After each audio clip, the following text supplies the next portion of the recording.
So this month we have a new theme and a new focus, and I'm going to begin today with a little bit of time of self-assessment.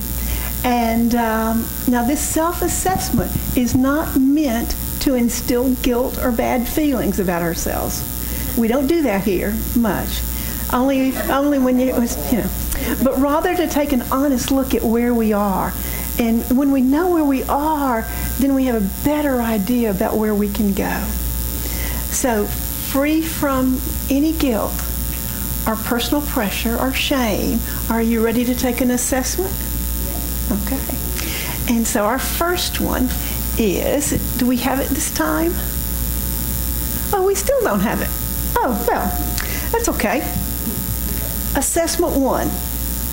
Imagine a scale that's 1, 2, 3, 4, 5. And 1 means that life is a struggle. And 5 means that we are clearly having an ongoing, regular, consistent experience of God's plentiful universe. That would be a 5. And we could be somewhere in between. So, think to yourself, where are you between 1 and 5? Life is a struggle, and life is clearly an ongoing, regular, consistent experience of God's plentiful universe. You got where you are? Okay. Assessment 2. Is your journey through life unsatisfying, or is it filled with joy and meaning as you live from Spirit's purpose? It's a personal thing. You just make your own decision. 1, your journey is unsatisfying, or 5, your journey is filled with joy and meaning as you live from Spirit's purpose. You got your number? The final question. 1, is your life on a course to nowhere? Or 5, is your life working in harmony with divine law to consciously create every step of the way? So where are you? On a journey to nowhere, or on a journey where you consciously create with divine law? Where are you? Now, I know that most of you, because you come here regularly, you're not at 1s. I mean, there's some days we're at 1, but most of the time we're not at 1. So the question is, would you like to score all 5s? That's the answer. Yes. You want to score all 5s? Yes. It would be a glorious experience if the pathway of our life was clearly an ongoing, consistent experience of God's plentiful universe. Wouldn't that be wonderful? And wouldn't it be a blessing if your journey was filled with joy and meaning as you live from Spirit's purpose? And couldn't you really get used to being on a course of consciously creating every step of the way? Could you get used to that? I thought so. So wherever you are on the continuum, on the questions, these are the gifts that we're going to be exploring this month.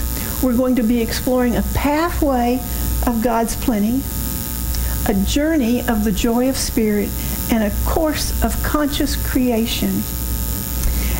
And the talks for this month are inspired by 2 books. One of those books is May McCarthy's book, The Path to Wealth, 7 Spiritual Steps for Financial Abundance. It was published in 2015, and we have some in our bookstore. The other book is Wallace Wattles' The Science of Getting Rich, and it was published over 100 years ago in 1910. And it's available by email. If you email me, I'll email it to you. Or if you Google The Science of Getting Rich, you can download it. Despite the titles of these books, they are not just about financial abundance. And our time this month is not just about financial abundance. Although I would suspect that no one in here would say they wouldn't like to have more abundance in their life. Am I right? Yes. Thank you. It includes financial abundance, but it is so much more. It's about creating a life we love living, a life in harmony with divine nature and on purpose, and a life by design, not by default. So let's turn to our work today. And I want to begin with a story. And this is a story. It is not a true story. It's a story. But I love the story nonetheless, and it makes a point that's good for our lesson. Many years ago, there was a merchant named Taylor, and Taylor had a kiosk. And at his kiosk, he sold high-quality goods. And people would come and buy his high-quality goods with it cost more, but they knew they were getting more quality, so they would come and buy his ware. And he was doing very good at his kiosk. And so he had this internal nudge, had that push inside that maybe instead of just having a kiosk, I ought to open a store. And he ventured out and he said something about it to his friends, and his friends said, yes, you should do that. And so he took that big step. He leased that store. He had about enough money for about 3 months' rent. Big step, bold step. And he stocked that store with high-quality merchandise. But now the prices had to be even a little higher because he had more overhead. Suddenly he wasn't doing as well as he did in his kiosk. The customers were slow to come in the store, and when they came in the store, they didn't just buy his merchandise like they did at his kiosk. And he got scared, upset, and even a little despondent. He was sure he had made a dreadful mistake by opening this store. He should have stuck with his kiosk. Why did he stretch? Now, the question is, have any of you, have I felt that way where you stepped out and then you didn't know if you should have stepped out or not? You felt like you were ready to take the next step, to go to the next level, and you do, and then yikes, everything doesn't work out quite like you think it will. In fact, they seem to go backwards. Anybody agree with that? Mm-hmm. Yep, I got lots of yeses on that one. It happens. And why is that, and what can we do about it? Well, we're going to explain the why is that as this month unfolds and what to do about it. But let's see what Taylor did. So for a while, Taylor wallowed in his fear, and he thought about backtracking by closing the store and maybe not even having a kiosk. He was so despondent. But one day, a light bulb went off, and he thought, I need a partner. And so he selected a partner who had the perfect ability to complement his skills and talents. And every morning, Taylor and his partner would sit down and they would discuss what needed to be done. They'd make a list of what had to be accomplished. And at the end of the day, they'd go about working on their task, and at the end of the day, they'd review the list, and business started to pick up. And it picked up more and then even more. In fact, Taylor and his partner became very, very successful. So successful that you have heard of their store, Lord and Taylor. Okay. So if that's not really how the store started, and the story isn't true, why did I tell it to you? Because the lesson in truth just so happens to be exactly the same lesson in truth that Mae McCarthy in her Path of Wealth offers to help us lead a consciously abundant and fulfilling life. A life of plenty, a life of joy, and a life of conscious creation. And what is that? And that's to bring on a partner.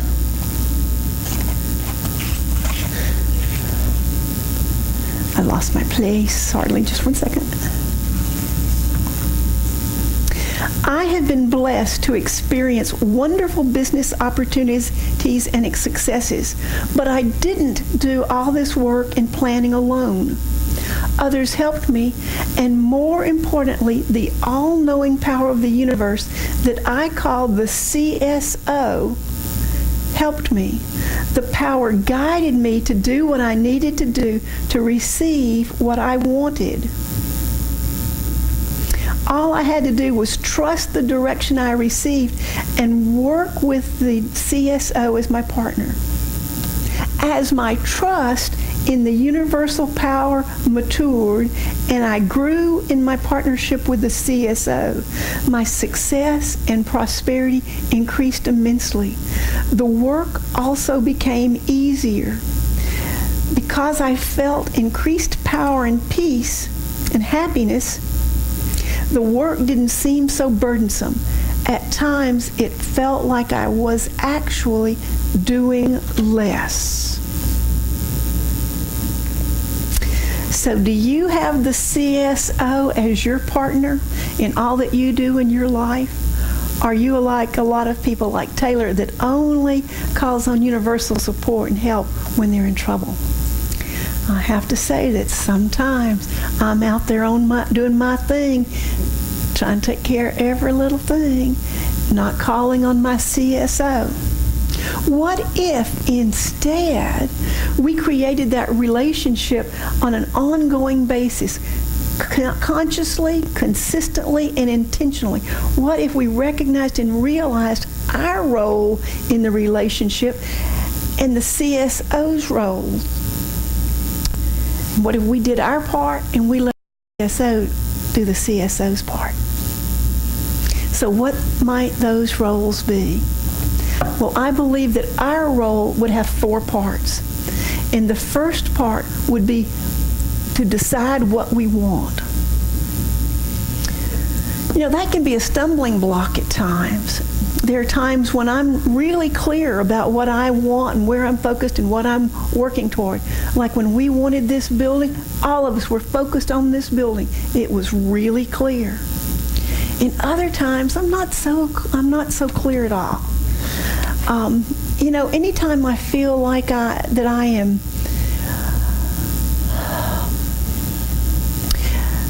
maybe a little despondent or just kind of not feeling excited about my life, it's because I don't have a clear focus.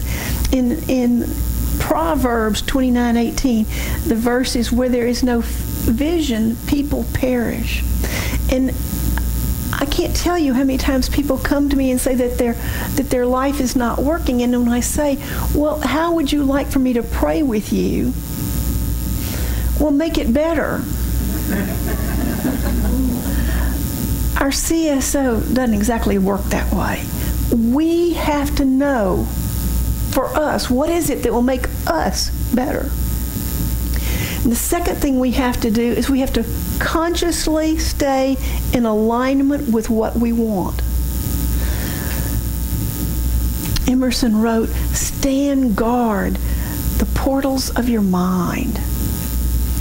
Oh my gosh, so important to stay focused on what we want.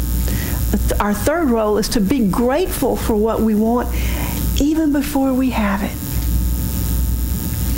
Sounds like affirmative prayer, doesn't it? And 4, we have to follow the guidance that we get along the way. Charles Fillmore said in Adam's Smashing Power of Mind, to trust spirit, we must know of its guidance by experience. By those who have not learned the guidance of spirit, the experience must be acquired. In other words, for you to understand this lesson and for you to benefit from this lesson, at some point you've got to go inside and say, okay, what is it that I'm to do next? You're to listen until you get clear guidance, and then you're to follow it and see where that guidance takes you. Whenever it does, whenever you do that, you'll always find you get so much further along. So again, our 4 steps: decide what you want, consciously stay in alignment with what you want, be grateful in advance for it, and to follow the guidance that we get along the way. So what is our CSO's job? What do you think? Everything else.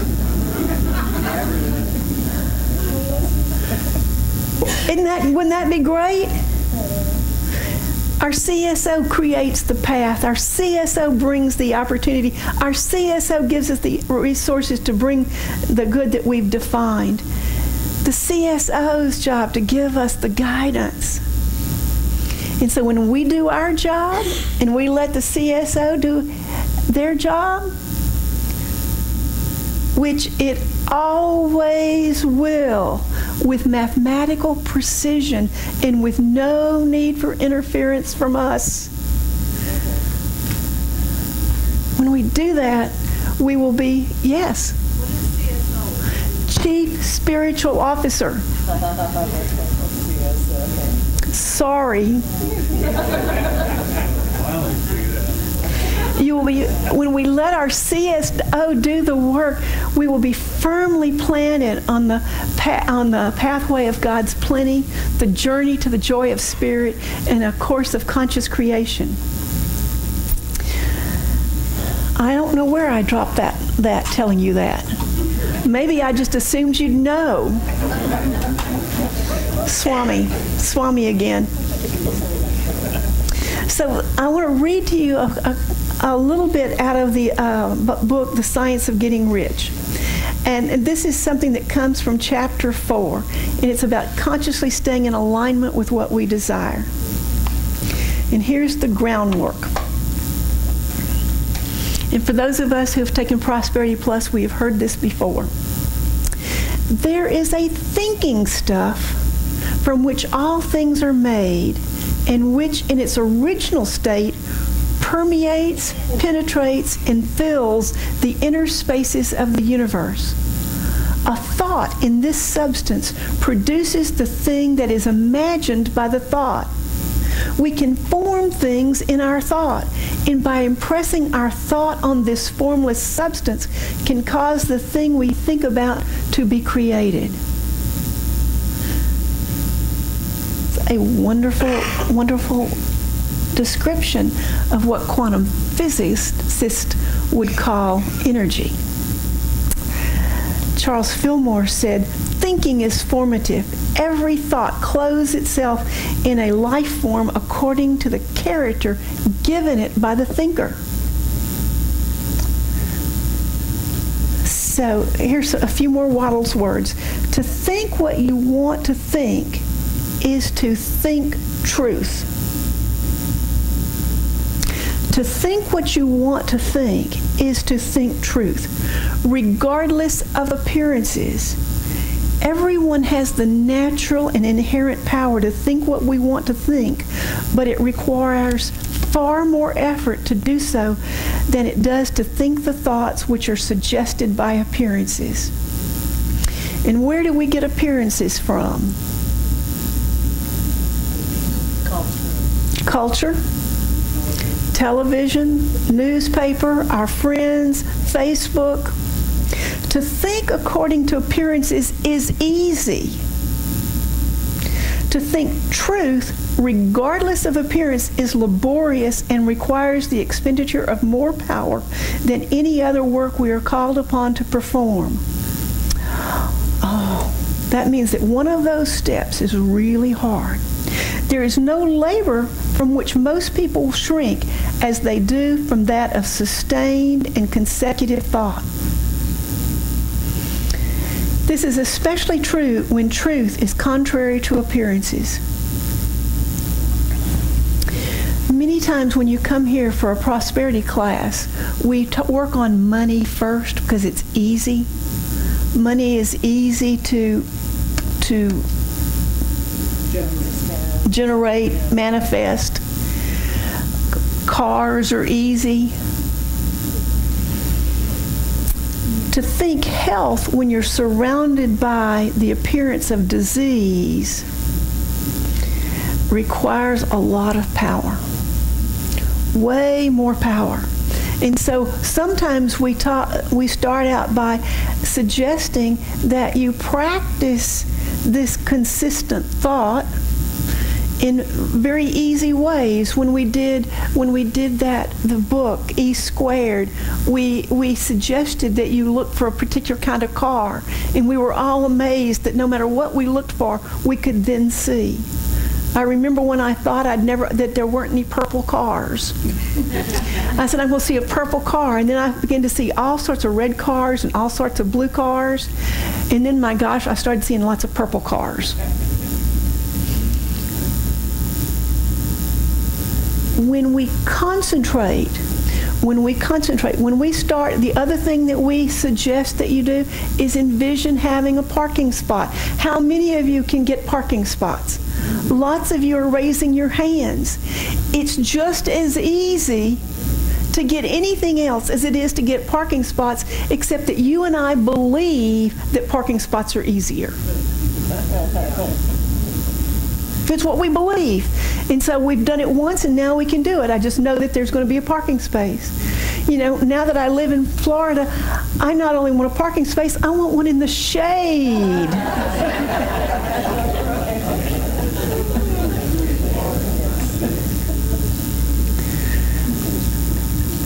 But he who acquires this power becomes a mastermind. He can conquer fate, and he can have what he wants.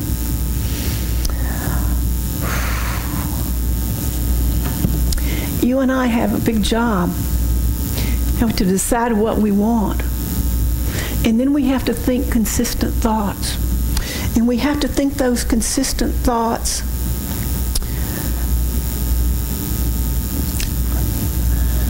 let me be redundant, we have to do it consistently. Have you ever made a decision that you wanted something and affirmed it, and then it didn't happen? We've all done that. And then if you looked, you'll find yourself thinking about what you didn't have instead of affirming that you do have it. We find ourselves thinking just the opposite. Our affirmation, my CSO is always at work. My CSO is always at work. Would you say that with me? My CSO is always at work.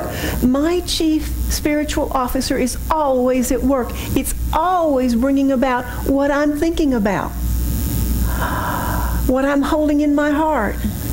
It's always doing it. And so you say, but Beth, this is what I've got. And then I'm saying, that's what you're thinking about. But no, I want something different. Well, if you've got it, you're thinking about it. And so here we are, Independence Day, Independence Week. And how many years ago? What was the year that the 1776. I should have remembered that. Couldn't remember it in the moment. In 1776, the signers of the Declaration of Independence held a vision. And they held a big vision for them. And they held it, and I have to say they held it even though they had very hard lives after that, after signing it. None of them ended up in great shakes. But they held the vision. And our country grew and became bigger and better. And so when they signed it, when they said all men, well, that's what they meant, all white men. But look what it's come. Now it means all men, regardless of what color. And it means all women. All men and women, regardless of our color, regardless of our religion, regardless of our sexuality, regardless of anything. Whether we're thin or fat or tall or short, it doesn't matter. There was a vision held. And they were very powerful vision holders, I believe, that we're here today. And so you and I are called to be vision holders for our life. But you and I are called to be vision holders for an even better and bigger life. And I find it's a fine line when I hold that vision of a bigger life for other people. Because frequently when I go to hold a higher vision for other people, I'm saying, well, you can't do that, so I'm going to have to do it for you.